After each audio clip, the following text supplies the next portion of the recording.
Hello and welcome to the Raptors Weekly Podcast for the week of February 25th. I'm your host, William Liu, joined on the line by Joe Wolfond. What's going on, man?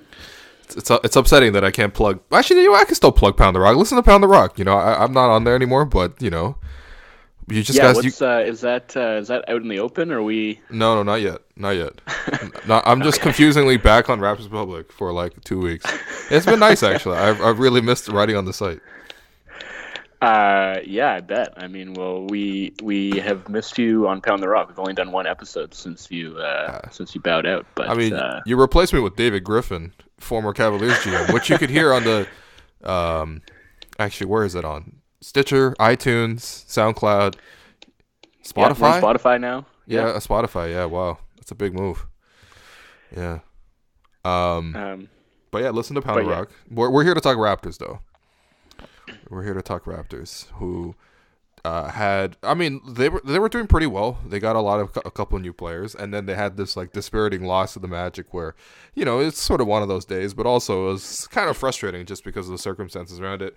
Now that we're past the trade deadline, now that we're heading down, I don't know. It's not really a playoff race, but for the Raptors at least, like it's guaranteed that they're going to be home court in at least in the first round. But it's a good place to take stock of where the franchise is right now.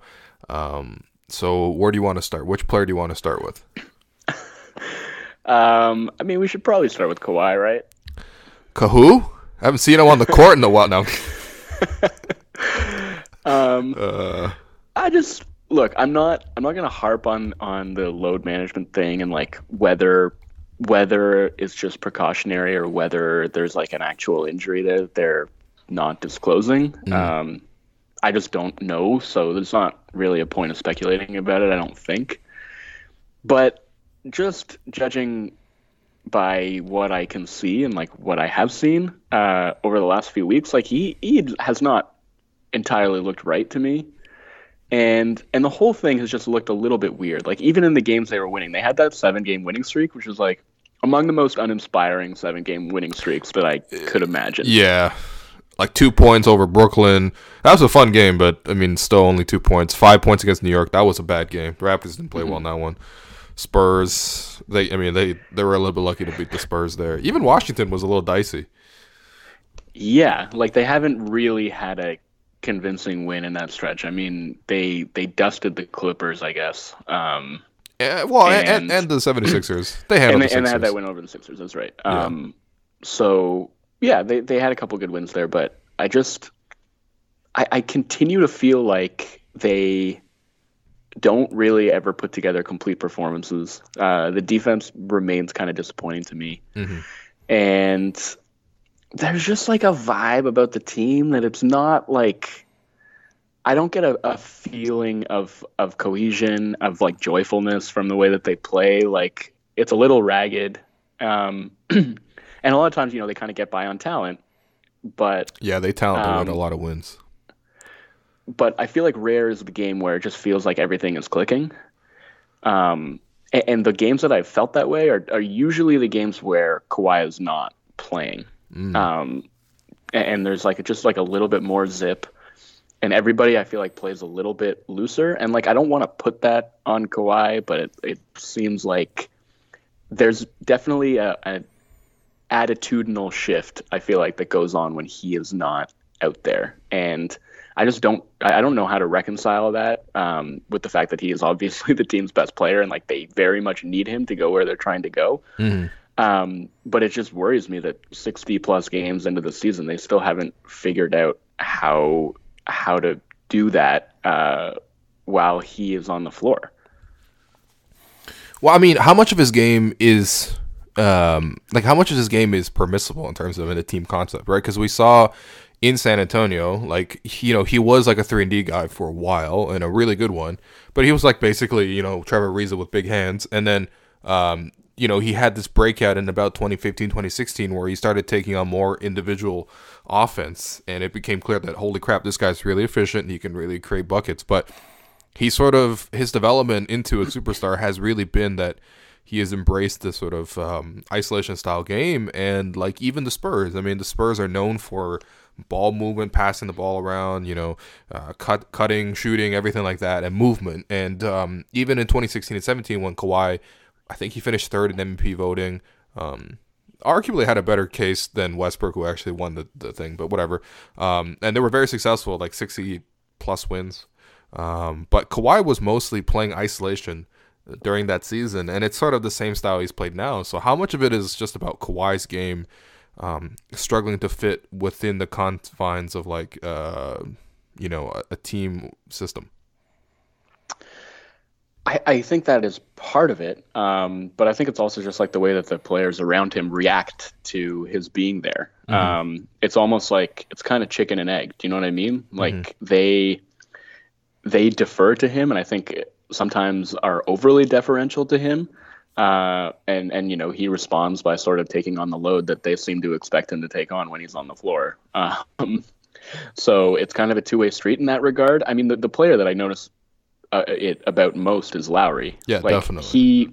He just looks like a completely different player when he's playing without Kawhi. Like, he's pushing the tempo, he's aggressive, he's looking for his shot, like he's driving to the rim. And so often when he's out there with Kawhi, it's like he's still making things happen, but offensively, there's so many times when he'll just kind of drift, and he'll be standing out like 5 feet beyond the arc, kind of watching things happen.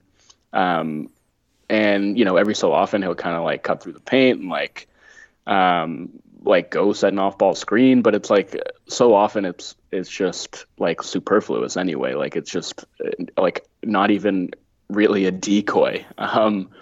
He's just kind of there to watch, and I don't know, man. I think I don't want to read too much of it into it, and I don't want to like psychoanalyze him. But I just can't help getting the sense that there's like some kind of psychological block there when they're out there together. He doesn't play with the same kind of freedom. And I don't know. I don't know what that's about. And as for Kawhi himself, I just like, he's obviously been great for large portions of the season. He's carried them to some wins. He's been really, really good offensively for the most part. I don't think he's been particularly good defensively, honestly. Like by his own standards, at least. By his own standards, he's definitely good defensively. But he's just not taking as much initiative. Yeah, like he can turn it up, and we've seen like there have definitely been some games, specifically against Philly. I feel like those are the games where it stood out the most. Right. But there are games when it's just like not really there. Like the attentiveness isn't there. The aggressiveness isn't there. Like he will kind of get beat off the dribble. Like he'll get beat on back cuts. Yeah, I don't know. I've been like kind of not that impressed by his defense. Like when he's locked in, like it's so incredible to watch. Yeah, definitely. I just feel like those moments have been kind of few and far between. And I think they've defended quite a bit better with him on the bench, though. I haven't actually looked at those stats recently, so. Yeah, I mean, one thing that to point out the defense, I think in that Spurs game, right? Like he was really tasked to guard DeMar. Like he, obviously there's that final play where him and Lowry swarmed DeMar, which is, by the way, just so unfortunate for DeMar DeRozan. Like that is the most unfortunate way to lose, right? Like all he had to do was bring the ball up and then wait to get fouled and hit some free throws, and the Spurs probably walk away with that win, and DeMar could really, have an upper hand there and say he got redemption and stuff like that. But for him, and DeMar had a good game too. He was torching a lot of people. For him to bring the ball up and then lose the ball to his best friend, and then Kawhi Leonard, the guy who he got traded for, who takes the ball and then goes the other way for the game-winning dunk. Like it is just that's. I mean, I've seen DeMar lose a lot of tough losses. That is a really, really tough loss for DeMar. But I mean, yeah, in that game, right? Like, Kawhi was supposed to be guarding DeMar a lot, and the Spurs knew obviously don't go at Kawhi, so they were intentionally bringing ball screens, and it was kind of, he whatever. Switching happens a lot in the modern NBA nowadays, but like Kawhi really didn't make too much of an effort to stay on. DeMar wasn't like he was resisting the screen and making it a little bit harder, like staying attached, and he just wasn't making as big of an effort. And I think the point about Philly is true, like. When he got put on Simmons, like, okay, then that's when you actually see Kawhi on the other team's primary playmaker, and you could see how disruptive he can be when he's on that role. But a lot of the times, the Raptors have just gone with Danny Green on the opponent's best player, and it's just strange, right? It's sort of like there's like the It's like load. more load management. Exactly. There's load management within the game, and there's load management, coming into the game before that too. So I agree. It's sort of been an odd season for Kawhi. I think, in terms of his playmaking, things like that, like I think that's one of the things where it's hard for him to establish chemistry with other guys because most of what he does really well is finish. Like he's a really good, like, he can run some pick and rolls and he can throw a couple of assists, but really that's not his strength. His strength is getting his own shot and scoring, and he's really good at doing that. But I think that's where it's a little bit tougher for his teammates to play off of him because I don't really think that there is too much that he can consistently run where it's Kawhi with Lowry or Kawhi with Danny or Kawhi with Ibaka or even Kawhi with Pascal. I think that one is probably the best connection. But yeah, it's just I don't think my thing is I just don't think his game individually is that conducive within a team concept. You know what I mean? Like he likes to touch and feel the ball, and he's mostly a finisher. When that's okay. It really is okay. I think that explains it. Yeah, I mean, I'm almost less concerned about that than just kind of what I was saying before, where it seems like, and maybe this is just to be expected given the way that Kawhi plays and given the kind of sacrifices that are necessary when you're playing alongside him. But, Kawhi's usage rate is not that much different from what DeRozan's has been the last few years. But for whatever reason, Lowry could coexist with DeRozan and still be aggressive, still push the tempo, and it just I don't know why, but it hasn't gelled the same way with Kawhi. I mean, I guess I could surmise why. There's a difference, I suppose, between playing with somebody that you trust and that you've played with for years and years and that you have an off-court relationship with compared to playing with somebody who, I mean, I don't know. I don't have a good sense of what Lowry and Kawhi's relationship is like, but it seems strictly professional to me. And well, I mean, there was that time where we said "you stupid," the same Burberry. Come on, that was a good friendship moment. I can't believe we had a post game Kawhi because that used to happen all the time with DeMar and Kyle, just clowning each other in the post games. I can't believe that happened with Kawhi. That was pretty great. This is kind of another sort of feeling I have about the team, and it has nothing. Well, maybe it does have something to do with it, but I can't make that kind of judgment. I'll just say, ostensibly, it doesn't really have anything to do with how they play on the court, but it's different, right? Like when your best player is somebody who is sort of defiantly unemotional, and I don't want this to come off as a value judgment. I don't know what Kawhi is like in his personal life. He might be a perfectly nice, funny guy. But his outward facing persona is pretty charmless. And, he doesn't ever get particularly excited about stuff. You don't really see him joking around with teammates or bigging them up. He kind of keeps to himself. And I just get the sense of that, I don't want to say it casts a shadow over the team, but it changes the dynamic a bit, no? Yeah, I would say, I mean, I don't know. I think the public-facing aspect of the team is not probably the same as what it is within, right? I think Kawhi is more vocal around his teammates than what he is vocal towards the media. And so, I think it's sort of a comparison thing. We're sort of seeing the difference between what it was with DeMar, who was very public facing, and also, with his teammates as well. Just a pretty open guy overall. Whereas Kawhi sort of seems to be pretty open with his teammates, but, doesn't have too much interest in, talking to the media and everything like that. And I don't know if we could just conflate the two of them. Yeah, I mean, that's fair. I'm not and again, I didn't want to conflate the two of them. I guess I'm just maybe talking about this from a fan perspective and the feeling that I have about this season. And it's I don't know, do you think that Kawhi Leonard is a fun player to root for? Yes and no. Yes, in the sense that he's obviously a very fantastic player, and he's come up huge for the Raptors, and it really does. It's actually really nice to watch a player where you're I'm confident he could do almost anything we need him to do.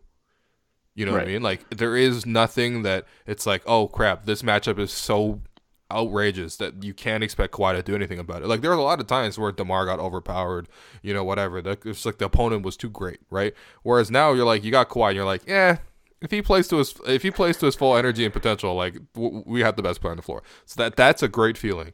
And I think he's actually created a couple of moments where it's been fun. But I think the part that's just not fun about rooting for him is sort of like it really just stems to the free agency thing. Like it really is just like anytime he does anything and it's sort of like, oh, he stay. And it's like, yeah, I don't care. I really don't care right now. Like I do care, but like I don't care right now. And it's not something I want to always think about. You know what I mean? Like let's say I don't want to think about it every time it's like particularly cold outside. Bro, I'm telling you, man. Okay, so I came back from vacation in Colombia. I was in Cartagena where it was like 33 degrees.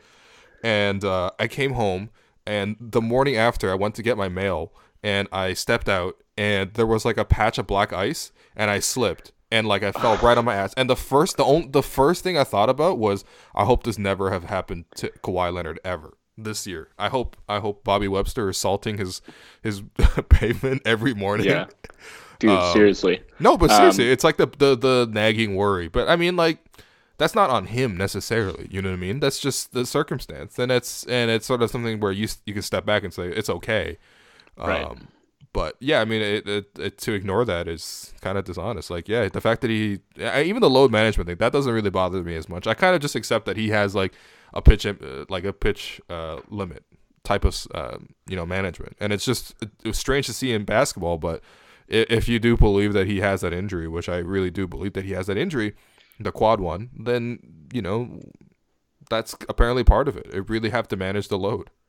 As hilarious as that sounds. I can't get too upset about that, like, especially just considering, what the goal is and the fact that presumably this is just going to help him be in the best possible shape going into the playoffs. So to me, it's not a bad thing. And they're 13-4 when he doesn't play. So again, it's hard to be too upset about that. I just, I don't know, man. It was interesting. Like that game against the Spurs was so emotionally complicated, and I really thought it was interesting how the crowd reacted to both Kawhi and DeMar. And I actually thought they were like very perceptive. Like they gave DeMar that like huge ovation, but like they also gave Kawhi a huge ovation, and made it clear that like their love for DeMar did not preclude them, appreciating Kawhi in the same kind of way. It's just, that whole night was like about sentimentality and emotion, and like the whole sort of bargain that the Raptors made, or the choice that they made, was like they chose winning over sentiment. And the fans at the end of the game like chose the same thing. Like it was nice to like root for DeMar and like to cheer every time he touched the ball early in the game. But like at the end of the game, when Lowry was getting those stops on him, and like when Kawhi ripped the ball away and went in for a dunk, it was like pandemonium. It was actually really. At the end of the day, like that. It was really funny when the crowd at the end was like, "Oh crap, we should chant MVP for Kawhi." But I'm like, realistically, Kawhi played worse than DeMar in that game. Oh, absolutely, he did. Like Kawhi was looking real, like he looked terrible in the first half. He was just really good down the stretch, though. Like he took over the offense and he was great. Yeah, no, I mean, and it's just that turnaround. At the end of the day, that turnaround he had, like, and again, like at the end of the game, like he was eliciting huge applause, and I don't think anyone was. I was thinking to myself, like when DeMar had the ball and they were down one, and it was you could kind of see that fairy tale moment potentially unfolding the way it did for Dwayne Casey. I was wondering sort of what kind of reaction that would get, and I was thinking it would probably be on par with what happened with Jeremy Lin. Oh, you 7 think years so? ago. Oh man. Wait, you think less? Yeah, definitely. The Raptors. Okay, come on. In 2012, people liked the Raptors. Because of the stakes. But it was sort of like, yo, I don't want to cheer for any team that employs Linus Kleza. But like, now it's different, man. We actually legitimately like the Raptors for the Raptors. So you don't think he would have gotten like applause the same kind of way? No, I think it would have been like groans immediately, and then maybe a little bit afterwards, like because he's walking off the floor, and maybe he gets a little smattering of applause afterwards. But nah, I think he would have got it. He would have got a standing O as he walked off the floor. Really? For beating the Raptors. That would look so bad. That would look so bad. I'm so happy Kyle was there to thwart DeMar at every. Yo, Kyle defending DeMar was actually just so much fun to watch. Also, DeMar's quote about it afterwards was just perfection. Oh yeah, definitely. Anyway, yeah. So I just thought that was it made for like an interesting inflection point and like a chance to like assess, right? Because of course, like for the longest time, like the Raptors didn't like they maybe were like fringe contenders, but what they really were just like a good story and a team that made you feel good because there was like a lot of trust between them and a lot of continuity and like friendships that we'd actually just seen grow from like the ground up. Yeah. They were selling a sitcom a little. They were honestly selling a sitcom more than they were selling the basketball. The basketball was good, but right, the sitcom was definitely part of it. And this is the thing: Kawhi just refuses to be in that sitcom. You know what I mean? Right. and yeah, I mean, and at the end of the day, I think the most important thing is winning, right? And that was what you got a sense of down the stretch of that game, where it's like, yeah, okay, DeMar, we love you, but like we need to win this game. Yeah. And Kawhi was the guy who helped them win it. So. Yeah. I mean, maybe this doesn't really matter. I'm an emotional person and I watch the game in an emotional way, so I can't say that it doesn't affect me at all. Like, I would like for Kawhi to be like more interested in just like, and I don't want to. It doesn't even matter like whether he plays ball with the media, like because Lowry doesn't really do that, and it doesn't bother me. But it's more just like like his body language and what I see from him, like when he's on the floor. It's just very one note. And I don't know. Like I think that he cares about the team to an extent. I think he's focused on this season and he would love to win a championship here. But I don't know. I think it's fair to question like the level of investment that he has compared to say like how you would feel about Kyle. Well, I mean, I think both Kawhi and Kyle have had their commitments to the team questioned. I think Kyle was really just that back injury, you know, and that random report that he was ducking Masai's calls in the offseason, which, you know, right. How eager are you to return your boss's call when you're on vacation? I don't know. And he just traded your best friend. Exactly. But yeah, I mean, I don't know. Like ultimately, these are very first class problems. I think first world problems. Like we should really, really stress that because Kawhi has been phenomenal. But I think these are valid points, and I think the more concerning thing really is just like the fact that he's not shooting particularly well recently. Like if you go back over his last 6 games, he's shooting 37% from the field and 25% from deep, which is just strange. And I think that Spurs game especially, he was really, really off. And even that Knicks game, like it was odd. I think it does take him a bit of time to recover. And when he takes, like when he rests, there's some player when they rest and then they come back and they're like really fresh and they play really well. And there are some players who rest and then they're just rusty. And I think Kawhi is definitely the other kind where, you know, he's rusty after these rest games. And so we'll see what happens against Boston. But let's move off Kawhi a little bit and talk about the two new guys, Gasol and Lin. What have you thought of the two of them so far? Because to me, I feel like it's hard to judge them right now because I don't think they know what they're doing. I think that's definitely fair. And I think I'm willing to play a wait and see with that. I mean, you know, we've talked about it on the record. I was not as fond of the Gasol trade as you were. Yeah. And I kind of saw it more as a lateral move than as an upgrade. And I'm willing to give him time to sort of figure out the offense and just like get a little bit more familiar with his teammates. But like just physically, I can't say that I've been super impressed with how he's moving around the court right now. Yeah, it's I mean, he's very slow. Yeah, he looks like a big teddy bear. It's kind of adorable. I mean, I think it's pretty clear. He's strictly like a half-court player. And I think defensively, he's actually had some moments where it's sort of been really shaky in terms of how he's rotated. I think the Vucevic game was against Orlando. That was the one where it was like, I mean, you didn't really want to start Ibaka against Vucevic because I think Vuce had like a 30-20 game against Ibaka in like the last meeting. But also at the same time, like Vuce was just getting wide open shots, and See, this is why, tough yeah, to this is, watch. I said this on Twitter and like got a bit of clapback, notably from Sean Woodley, but like I would have no interest in seeing the Magic in a playoff series because I don't know what they would do with Vucevic, and they haven't really shown any ability to deal with him, whether it's been JV or Serge or Gasol. Has JV played him? Yeah, he must have in one of those first two games. Game? No, that first game where Danny Green hit a game winner. Yeah, possibly. Yeah. Was he? I guess he wasn't healthy for that second game. That makes sense. Yeah, that's why they got marked. Yeah, So, I think stretchy bigs would worry me. I mean, Horford would give me a bit of concern. God. Well, Ibaka's to be fair, Ibaka's really played Horford well. It's really the stretchy bigs that can also go in the post a little bit. Because Ibaka was just really struggling physically to handle Vucevic. Yeah, I mean, Vucevic had 14 points and 18 rebounds in the game where JB was player. So it wasn't like, it wasn't a great game, but also that's still pretty good. In any case, Vucevic might just be really good. He's really good. Yeah. But yeah, I think as long as Gasol's out there, if there's a kind of dynamic five like that, the Raptors are going to be vulnerable to, a 1-5 pick and roll.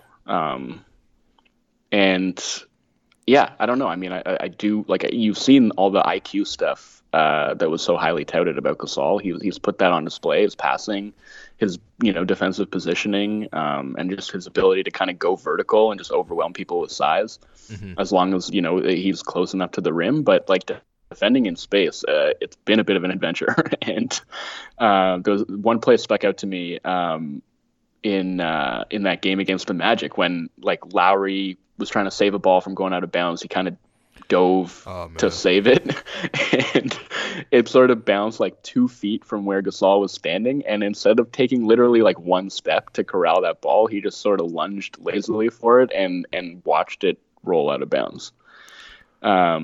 So yeah, I don't know if he's shaking off some rust from having a week off or what, but he's not moving particularly well right now, and it's a bit of a concern. Yeah, I agree. I mean, look, I think physically, like, he's obviously not as... I mean, he's 34 years old. I think that's sort of the beginning and the end of it, right? Like, he's just not in his peak physical form anymore. And I think, though, like, in a half-court game, it is really going to help. I think the main positive I see with Gasol, obviously, is the playmaking. And sort of not just playmaking, but, like, the versatility in which you can run your offense. Now you have a guy where... It's another point, like it's like having another Lowry on the floor, except he's a big man, right? Where this guy can create for others, and really when he has the ball, like there are other options you can do on offense. You can get a good shot out of that, and you compare that to JV, for example. JV was like strictly a finisher. Right? He's going to finish, and he was really efficient at finishing plays, but like JV can only be used in JV ways, whereas Gasol sort of tries to help everyone else. And I think the one guy that it didn't really dawn on me immediately, but it's watching him and watching Gasol and Larry play together. I feel like just the biggest thing with Larry is also age, right? Like he can't really create his own offense anymore. But like if he can play more of those 2-man sequences with Gasol, and if Larry can pop out and for 3, or if he could cut to the rim and play the 2-man game with Gasol, like I feel like that could rejuvenate Larry scoring individually. Yeah, and I think actually Lowry's looked physically quite a bit better the last couple of weeks. Definitely. And him and Gasol had a really nice give and go the last game. I feel like they're starting to develop a little bit of chemistry, and it'll always be easier for guys like that who just think the game at a higher level. Mm-hmm. Like they'll figure things out quicker than he's definitely on the same wavelength as Kyle right now. Yeah. I mean, to me, it just comes down to like, look, with Valanciunas, he was a great finisher, and so what you need from Gasol then, who's not as good of a finisher, is to create looks that are going to be as efficient for other people. And right. I think that is the challenge. First of all, that requires being surrounded with the right players. And I do think, even though he had a pretty bad game, or at least a pretty bad start to that game against the Magic, I do think that starting him is the right move. Okay. I just think his skills are more valuable when he, especially like a guy like Siakam, like if he's playing alongside Gasol, I feel like I don't know, man.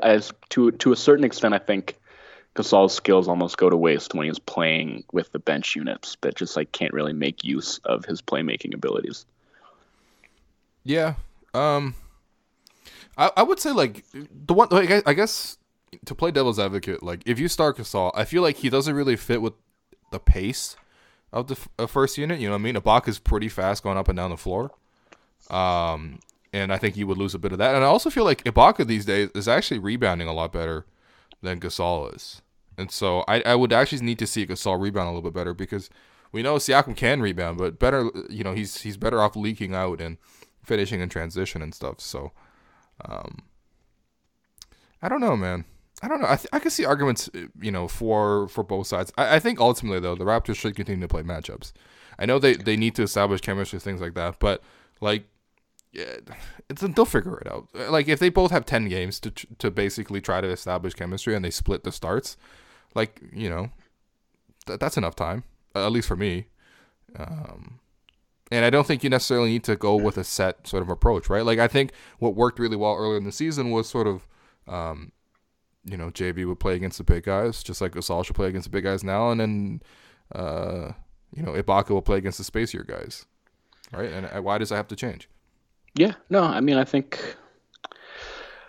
I guess, I don't know, it depends on how you want to look at it, right? Like, you can look at it as an opportunity to maybe make your opponent adjust. If you think that that's a worthwhile trade-off, and I don't really know where I fall along those lines, but it's like if you think that you can leverage an advantage by playing Gasol at center, you know, against maybe like a smaller but stretchier big, do you want to try and press that advantage, or do you want to just try and sort of match up? And I don't really know what the answer is, but I think you're probably right. Like, you know, Serge has been good enough that I think you can continue playing him against those stretchier bigs. But I mean, it's not like Serge isn't like hyper mobile either. No, you know, like no. I mean, it varies with Serge. It really does. There are some games where you're like, that Hawks game when he came out, I'm like, man, it's apparent really early on if Serge is going to play defense or not. When he does play defense, is a huge difference. But yeah, like for example, tomorrow against the Celtics, like I would start Serge. Period. It's just, against Horford, but you know, against other teams, I think the Gasol thing is really going to need to shake itself out. And also, I think like they need to continuously give the ball to Gasol and let him make decisions and let him get comfortable in terms of where everyone's going to go and how people are going to react. You know, it's just it's one thing to bring in a guy who's just going to, you know, be a finisher or, you know, I don't know, be a standstill catch and shoot guy. Like Gasol is going to be very involved in the offense, so you really do need to ride it out right now and let everyone sort of get used to what he does. So I think he's already getting a lot of elbow touches, stuff like that. I think that's good stuff. What about Lin? I mean, he had a really bad game against Orlando. Yeah, I thought he was tough. He had a great stretch in that fourth quarter against the Spurs, and kind of kept the Raps in that game. I thought, with just, you know, he made a couple plays, like hit a couple jumpers off the dribble, had a really nice sort of pick and roll where he nashed it, like went under the rim. Yep. Serge got the steal, and Lin made a nice pass to find him under the basket. Yeah, I mean, you know, his skill set to me is valuable. Like, I think it'll be really important. And for him, again, it's just, I think, a question of like getting comfortable. But, you know, I don't really have any concerns about him as a backup point guard. I think it was a great addition, and like he was the guy that they needed. And I think, you know, ultimately he has a role to play. And I don't know, like, yeah, I don't really worry about him at all. Do you? No, not too much. I would say that he is going to be inconsistent though. Like he is sort of like streaky. Yeah. And so we are going to see ups and downs. I think overall, wow, did Bruno just hit a clutch three against the Lakers? I'm watching the game. I was just about to comment on that three. That's huge. The Lakers are about to lose to the Grizzlies. Oh man! By the way, can we just take a quick sidebar for LeBron lecturing his teammates on like, what are you completely focused on basketball while LeBron has like 8 different agencies going on? The guy literally just announced that he was going to start filming Space Jam 2 this summer. Yo, I love LeBron, but like he's so shameless about some of this stuff. Like, yeah, how could you take him seriously sometimes? You know. I don't know, man. This has been a tough season for it. I mean, his legacy is like locked away in an armored safe. Like it's secure, but this has not been a great season for his legacy. Oh man. But yeah, back to Lin. I think the one thing that I wouldn't say it's a worry, but like I don't know if he is as viable. Like I know that he's not as viable in those 2 point guard lineups as Delon is, because just like guarding twos, I mean, it's a downgrade defensively. Oh, like, straight up. Like he's not that bad defensively. Like he's actually made a couple of plays, but it's clear he's definitely a downgrade from Delon. Defensively. Yeah. So I mean, you're obviously going to see him like playing with Fred when Fred comes back on some of those second units, and I don't know. I guess I worry a bit about whether that's going to be viable at the defensive end. Yeah. And you know, he's played some minutes alongside Lowry. I think they've actually looked pretty good together, but. You know, come playoff time, I don't know if you want to have Lin like playing the 2 very often, and if he's not, then where are the minutes for him going to come from? Well, I mean, okay, how about we look at it team by team, right? Like, I mean, the first round we don't worry too much about, unless apparently Vucevic. I don't know, man. It's weird for the Raptors. Like, we got Kawhi, we got Gasol, we got Siakam breaking out, and then all of a sudden it's like, can we get past Vucevic? I mean, like if you're just going by like the season series, he's been like by far the best player in the season series. Okay, but yeah, in terms of the top 4 teams, right? Like against Milwaukee, I feel like you could probably stash Lin. I don't know, on Brogdon. Like Brogdon's a pretty good driver, but like you could kind of get away with it. Yeah, he's a very good driver. What about George Hill? You could stash him on George Hill. Yeah, that's true. Okay, so you got George Hill, and then I guess Freddie could guard Bledsoe or I guess Brogdon. It's not ideal. It's not ideal. Okay, what about like the Sixers? I just want just brief interlude. So there've been like a few possessions this year where Fred has guarded Brogdon, and Brogdon just looks huge. Oh yeah, that's true. Like, yeah, you're right. He just like as soon as he sees that matchup, he just takes Fred into the post. So maybe not, but okay. To be fair, Brogdon has kind of bullied even Kyle. Yeah, he has, man. He's quite strong, and he's really good at using his size to get to his spots. Yeah, I'm a fan. He's a good player. I like him too. Really, like no nonsense though. Like no flash to his game whatsoever, but just like straight to the point scoring. He's like Kawhi as a guard. Yeah. Yeah. Okay. So Jeremy, I mean, against Boston, like I guess you have to put Jeremy on like Marcus Smart. That's not great. Yeah, it's not great. It's not terrible. I don't think you worry too much about like, you know, Smart hurting you at the offensive end, although he's randomly shooting like 38% from 3 this year, but yeah. Yeah, no, I mean, look, it's not like I don't think it's going to be impossible. I just think there are going to be times where he's out there playing the 2 and you're like, true. Like, you might have to have a quick hook, you know? It would be better if the Raptors had a bigger point guard for him to play alongside of. Yes. Yeah, I totally agree with that. Yeah. I mean, we knew this though about Lin, right? Like he's really there for his offense. I called him Asian Lou Williams. Except I kind of regret that because then I looked at the stats and Jeremy hasn't hit a single 3 yet with the Raptors. It's been unfortunate. I think it's like 0 of 8. Yikes. But he can occasionally hit a 3. It is what it is. They're to be honest, a lot of that is unfamiliarity. Like they don't really know what they're doing offensively yet. And he's had to create a lot of his own offense. The other thing we really want to touch quickly on, the other newcomer, Jody Meeks. Oof. Fresh off the PEDs, baby. He is might still be on him, judging by his first performance in almost a year. Yo, just in that second quarter alone. That was wild. 10 points in that second quarter, hit some threes. The crowd seemed to get really excited when he took some threes in the fourth quarter, and I was shocked at the reception that Jody Meeks was getting. But Yeah, I mean I mean, I don't know. I don't mind keeping Jody. Why not? He's also a bit small, but he could definitely shoot. Yeah, I mean, I don't think that they want him to be part of their regular rotation. I don't think they should want that. He'll definitely be a defensive liability, but if you just need some kind of microwave offense off the bench, having another shooter is not the worst thing in the world. Yeah. Damn, this is really upsetting, man. The Grizzlies are going to blow this. Oh, no. Yeah, the Lakers have had a 5-0 run in the last couple of seconds here. They're only down 2 with a minute left. Jeez. By the way, who's guarding LeBron? Is Bruno on LeBron? Yeah, Bruno's guarding LeBron. It's all happening, man. Yo, that's incredible. Chandler Parsons came back from the dead. He's 2 of 10. Dude, Jaren Jackson, is he out for the year? Oh, God. I don't know. But somehow he's injured and JV it still isn't closing games.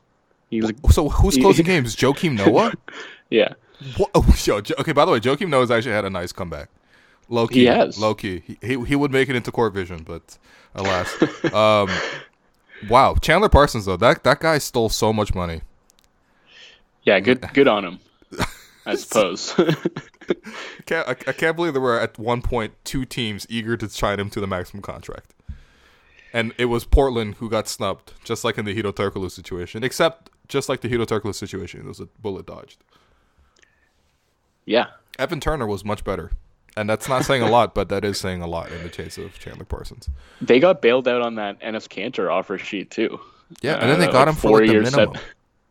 Yeah, they've been bailed out of some bad offer sheets. Yeah, they really have, huh? Alan Crabb. Well, they bailed the Nets out of that one, although somehow they got the Nets to take it back. So, yeah. But yeah, man, I don't know. Just like to sum up, like, where do you feel the team is at right now? Like, do you feel confident about them heading down the stretch? Because I kind of don't. I wouldn't say confident. It's really just like I know what the ceiling of the team can be, and it's sort of just like I've seen individual players have such great games, and it's sort of just they have this amount of time to put it all together. So it's really, I think this one is just on Nick Nurse. It's like, how much do you trust Nick Nurse? Which I think is another conversation that we can have, but like, you know, it's not like I was expecting miracles, but also at the same time, I'm kind of looking at it and I'm like, this is less than the sum of its parts right now. And it's kind of weird to feel about the Raptors. The Raptors have always been more than the sum of their parts. Right. And maybe that's because their parts weren't as talented as they are now. Not ever, really. But when you look at it now, you're like, they could be better. They should be better. I'm willing to give them a couple games. You know, like I want to see like 10 straight games where everyone is healthy. I don't think it's realistic. I mean, it's not realistic. Freddie's not in the lineup. But even 10 straight games where most of the players are healthy, Kawhi's not managing loads or whatever. And I want to see what Nurse ultimately settles on, because like it's a little bit late in the season to be experimenting, but he has kind of no choice, right? He has all these new pieces who are going to play prominent roles. So what can he do? So I'm reserving judgment a little bit, but I think ultimately it's going to come down to Nick Nurse, because I think you probably agree on this too, right? The Raptors have enough talent to make it out and go to the finals. It's just, can they find a cohesive structure to maximize all the pieces? Yeah, and it's getting late, you know? It's getting real late, yeah. So I think that's why I'm starting to feel a little bit anxious, because, you know, we're 3/4 of the way through the regular season, and it doesn't feel like the pieces have coalesced at all, you know, except for in some stretches. But I don't know. It's just a feeling that I have, I guess, and the fact that there hasn't been a whole lot of consistency in their performance from game to game, from quarter to quarter. They're kind of all over the map. And I don't know. I guess I just don't entirely know what the team is. And maybe that's because they haven't had any luck on the health front, and they've had to run out all these different lineups, and it just like hasn't been ideal. But I don't know. I still feel like even given all of those circumstances, I kind of hope they'd be a little bit further along than they are now. And like, I agree. That's acknowledging that they're 44-17. Yeah, and Kawhi's missed like 18 games, and like Kyle's missed like a month plus.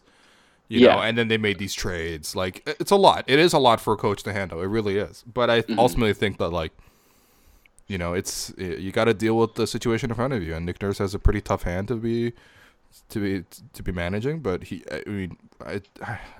I really don't want it to be like, how much do I trust Nick Nurse? I really didn't want it to come down to this, but yeah, it is what it is. Okay, let's take a quick break right here, and then when we come back, we'll take a couple Twitter questions. I'm Brian Goldfinger of Goldfinger Injury Lawyers. Is your insurance company forcing you to go back to work when your doctors say you can't? If this sounds familiar, look no further than my law firm. Visit goldfingerlaw.com and get us working for you. Welcome back to the second half of the podcast. Still here with Wolfond. We're taking Twitter questions. Going to race them a little bit here. Okay, first one from Rexlington Ruthless. If playoffs start tomorrow, does the East have the best stories? Raps versus KC, Boston, Philly, Indy, Nets. What's the Indy Nets story? Indy Nets. Two teams that definitely won't win. I guess they'll play each other. It'll be awkward, but I love both of those teams. So speak about Wes Matthews. That's the story, I guess. It's just two teams that I really like. Speak about Wes Matthews and his what he's brought to the Pacers in Oladipo's absence. Oh, brother. He's not bad. He's okay. I think he just he tries to do a little bit more than he's capable of a lot of the time. He's better than Tyreek Evans, though. Yeah, that's really sad. I was so high on that signing, man. He was so good last year. Yeah. And he sucks now. He sucks. Yeah. Just don't get any Grizzlies. That's the advice, all right? Don't trade for a Grizzlies player. Right. But yeah, I guess to answer the question, I would say I think in the first round, I'd be way more excited about the Western Conference in the first round because I feel like they're going to be more competitive series. I mean, to me, like the only series that's going to be competitive in the East first round is, well, I don't know, man. The Magic have been pretty good lately. Okay, all right. But like the 4-5 will be exciting, and I think the rest will sort of be chalk. And I feel like the West, apart from the 1-8, is going to be like anyone can win free for all. So I think the better stories in the first round will be in the West. I think in the second round it'll definitely be in the East, just because those top four teams are all so good. Yeah. I would love to see Celtics, Sixers in the first round, and then Celtics, Bucks in the second round. That'd be great. Yeah. I don't think it's going to happen. I'm sorry to say. I mean, the Pacers have been doing well. Even though they lost Oladipo, I think they pulled like an 8-1 stretch. Although they just lost to the Pistons. That's not a very good sign. The Pistons are okay, though. I actually wouldn't mind playing the Pistons in the first round. Like, Blaker's like a real issue. And I think, oh my God, Blake had a 20-10-10 game today. That's impressive with 5 threes. And now that they have Ellington, like that's another guy that hurts the Raptors. But I think ultimately the Raptors should be able to handle the Pistons, and it would just be fun, to see the Raptors. Look, you could take a bus to go to Detroit and watch the Raptors. Probably be cheaper than the games at the ACC. Definitely, actually. Cheaper. Absolutely. Definitely cheaper. Yeah, bus fare and all. Yeah, accommodations. Yep. You could probably, instead of Airbnb, you could probably just buy a house. It'd still be cheaper than a Raptors. Probably. Yeah. No, I think the East has a lot of good stories. I'm also really eager to see how the Bucks do in the playoffs because I really don't have any really arguments against the Bucks. I don't really see a team adjusting to the Bucks in some kind of way that's going to miraculously solve things. So I don't know. I'm just hoping that the Bucks somehow wilt in the playoffs, but somehow I doubt it. I think that they're a little bit vulnerable against Boston. And they're definitely vulnerable against Boston, but I think that's probably the one team they want to avoid seeing Boston. Even without Kyrie, the Celtics really still came real close to beating them. Well, not without Kyrie. Kyrie shot 5 of 20 or something like that. Yeah, he had a terrible game, but I mean, even just look, Kyrie, an underrated ability of his is to make that pass to the big man on the pop in the pick and pop. He gets it off on time. It's always on target, and he's really good at using the behind the back on the pick and pop. Yeah, and he just delivers that pass so accurately to Horford every time, and the Bucks just do not adjust their scheme to account for that pick and pop. Like, they drop back, they don't switch. Sometimes they'll adjust and like start coming up a bit higher, and they'll leave Lopez on the bench, and someone like Ilyasova or I guess now Mirotic can come up a little bit higher. But like, they don't. There's no rim protection when that happens. Yeah, like they basically have been so good at rim protection because that's all they're selling out to do. It's like they guard everything along the baseline, like no corner threes and then no rim. Everything else you can have. And so it's really teams that can thrive in that middle area. And the Celtics are one of them. The Raptors are arguably one of them as well. It's just, we've only seen it for spurts. Yeah, and I also just think it's like if you're relying on Ibaka to hit mid-range jumpers and that's how you're going to beat the Bucks, like I'm not so thrilled about that. As good as Serge has been at shooting mid-range jumpers this year, it's just like in a playoff series, I don't want to be relying on that to get offense. I agree. Okay, next one from Derek. Do the Raptors give a shit about the regular season at all? I think they should. Why? For seeding? Yeah. Okay. Yeah, I think they care about it, but they're not like trying to go all out. You know what I mean? No, I mean, I think. Look, it's early to say that they're locked into the second seed, but they are. I think they're 2.5 games behind the Bucks, with having already lost a tiebreaker. Yeah. So it's going to be really tough to get the 1 seed.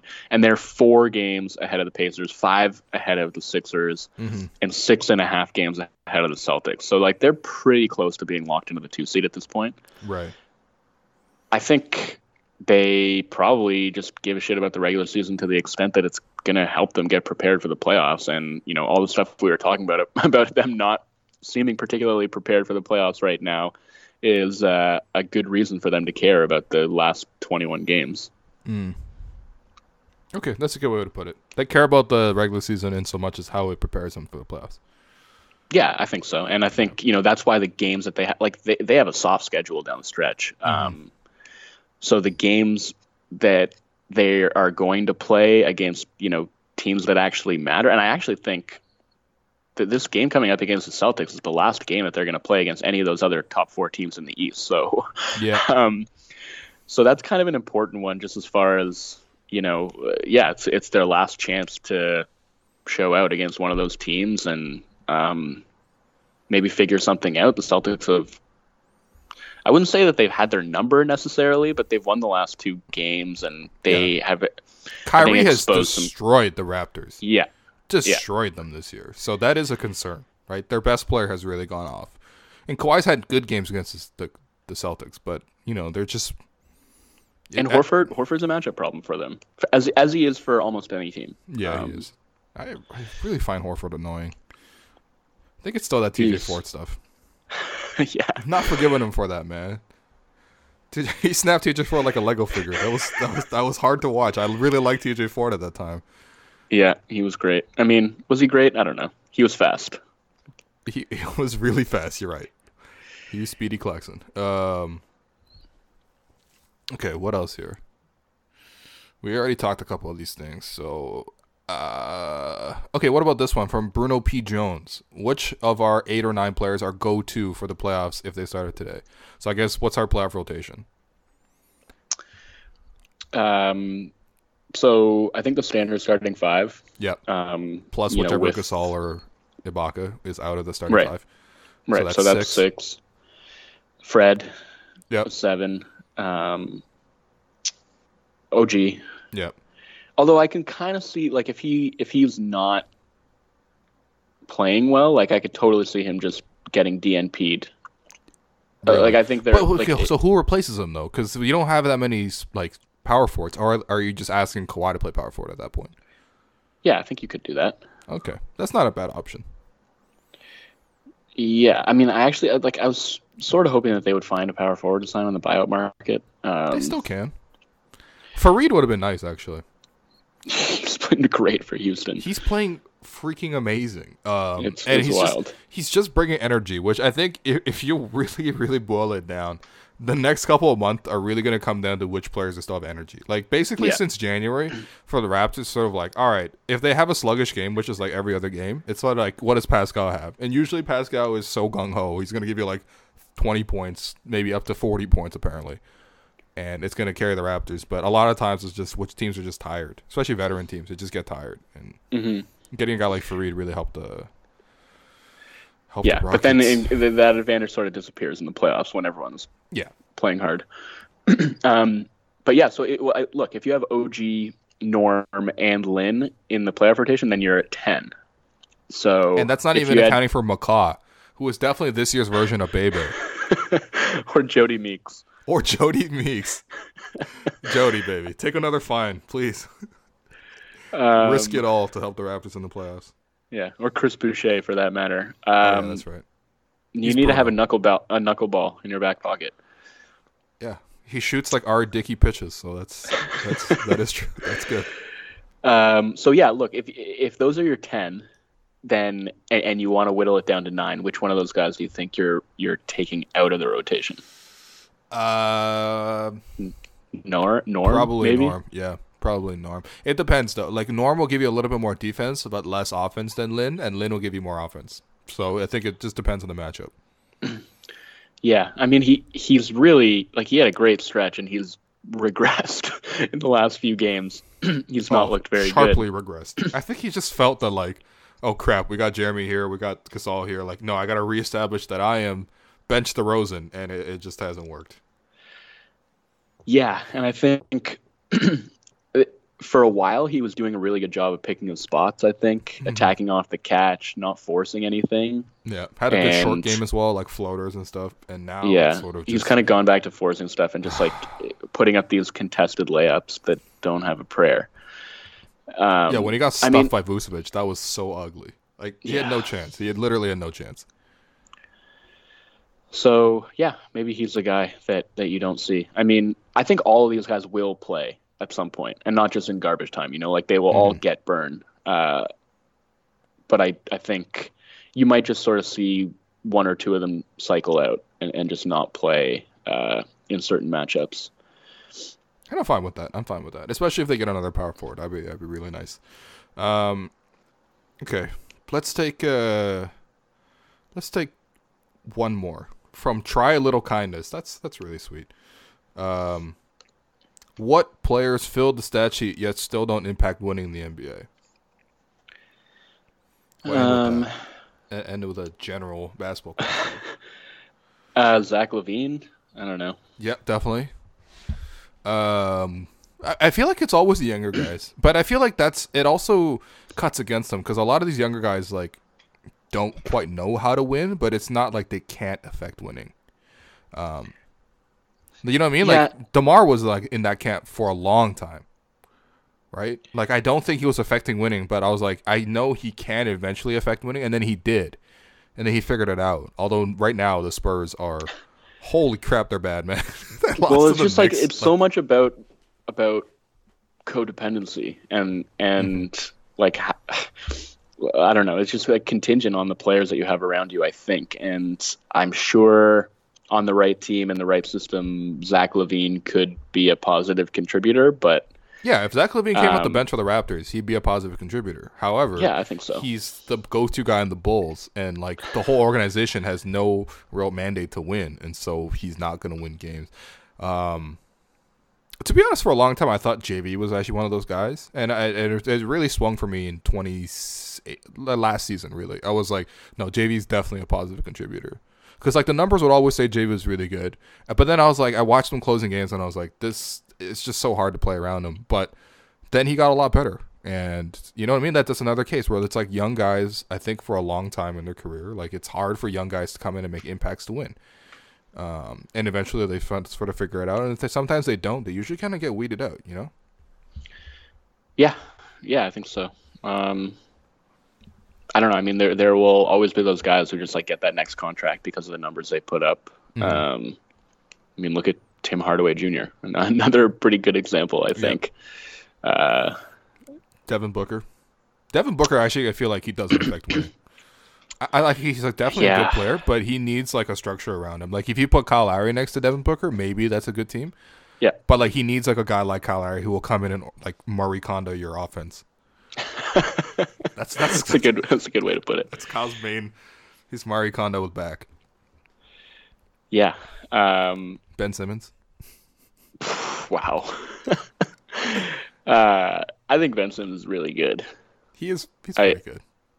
Yeah. Yeah. Oh, he shot another 3 today. Wow. Did he? Yeah. Oh, Did for he 1. hit it? No, of course not. But Good for him. Jimmy Butler. I don't know. Nah, Jimmy's good. As Yeah, Raptors fans, we can't talk shit about Jimmy. He's killed us so many times. He has, but I mean that Sixers team, man. Like, you want to talk about a team that's less than the sum of its parts. Oh yeah. I don't know. They beat the Pelicans by 1. The Pelicans. Yeah. No Embiid, but That's still. I think just like They basically don't have Anthony Davis, so I think that's even. I think it's going to be pretty tough for a team to just like totally remake its roster twice in one season. Yeah. Look at the Raptors. Yeah. And they have not had nearly the kind of structural changes in season as the Sixers have had. So, there's obviously going to be some kinks to work out. But like, I've just not been particularly inspired by what that team has done this year. You got a good one? I got a good one. Andre Drummond. Yeah, I've thought that for a while. I actually think the last couple of years has been pretty good. He is a good player, but like he doesn't impact winning. I just think that like whether he has a good game or a bad game, it doesn't actually affect his team. And it's weird because he will put up big numbers, but it doesn't affect the team. Yeah, I just have always felt like he's not nearly as much of an impact defender as he should be, given his physical tools. Yeah, for sure. And JV is way better than him still. Oh, still. DeAndre Jordan is another case of that, too. Yes, definitely. Lou Williams. I don't know. He's gotten better, but, like, realistically, what does he do? He gets buckets. Yeah, but you at can't an count extremely on that, high rate, as Mike James would say. Mike James, there you go. That's a guy who doesn't affect winning. He also didn't put up numbers except for that one season, though. So except for that 1 month. That whole season was magical. That whole April, though, that was crazy. He just turned into Steph Curry for April. That was an incredible contract year. Yeah. All right, buddy. This is for the podcast. Follow Joe Wolfond at Joey W spelled out, and read all his work at The Score. You know. Yeah. Thanks, buddy. It's good talking to you again. Yeah, for sure. That listeners, once again, listen to Pound the Rock. You know, it's only gonna get better now that I'm not there. So. Yeah, we'll see.